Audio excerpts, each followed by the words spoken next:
It's quite a crazy combination of complications, actually.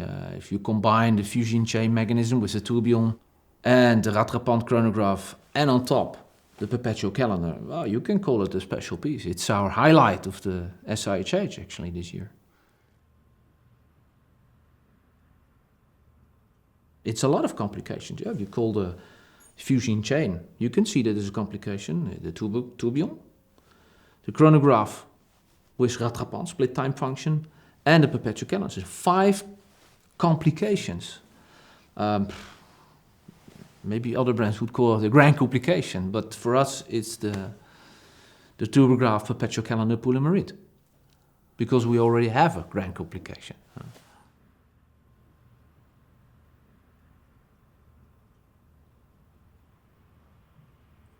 Let me show you what's going on the dial side. To start with the perpetual calendar, you see the moon phase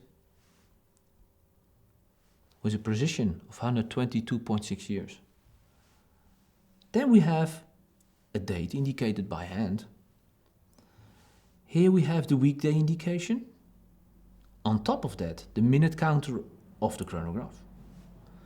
And here, the small hand, the leap year indication. And the month indication.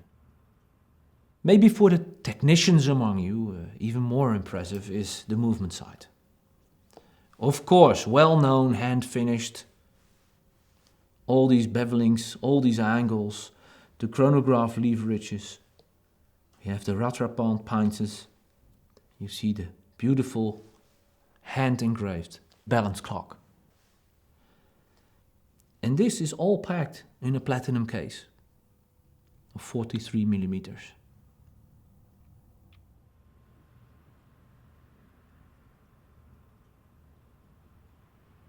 After launching the TOURBOGRAPH, the regular first TOURBOGRAPH in 2005, and you're working on that watch, and during the development already of that watch, other ideas come up, what you could do with this very special combination. And yeah, there we already had the idea of, it would be great if we could integrate a perpetual calendar.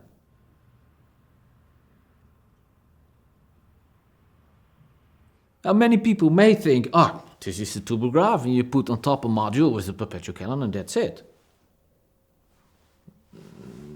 Sounds very simple. It's not. The main thing is energy, because timekeeping is still, even with a complicated watch, the most important thing. So you may tend to forget when you see all these functions and things, and you can push buttons and the chronographs run, but we have to take care that at midnight, when the calendar is about to switch, when you then play with your chronograph and split timer, which requires also extra energy, the timekeep has to be on its best. Maybe it's a good thing we prepared something that we take a close look. What happens? How is it built up? Where did the movement designer start and how did he start? You want to join? So let me take you through the different complications of this movement.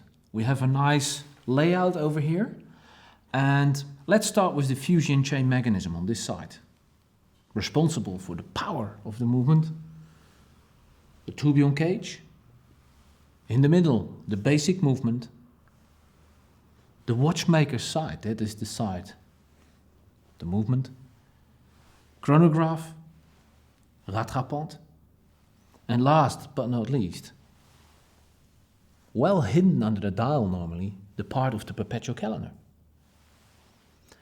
And as you see here, the enormous amount of parts is a huge challenge for the movement designer, because all these parts are not getting too high, not too thick. And of course later on a challenge to assemble the combination, the household of the energy, to adjust all these functions, different complications, but they all use the same energy. We will always continue to further develop, to further push our people, or brand ahead. And this is another good example. This is maybe not a good word, crazy, but it requires a little bit of craziness to make. I think passion is a better word to make watches like this.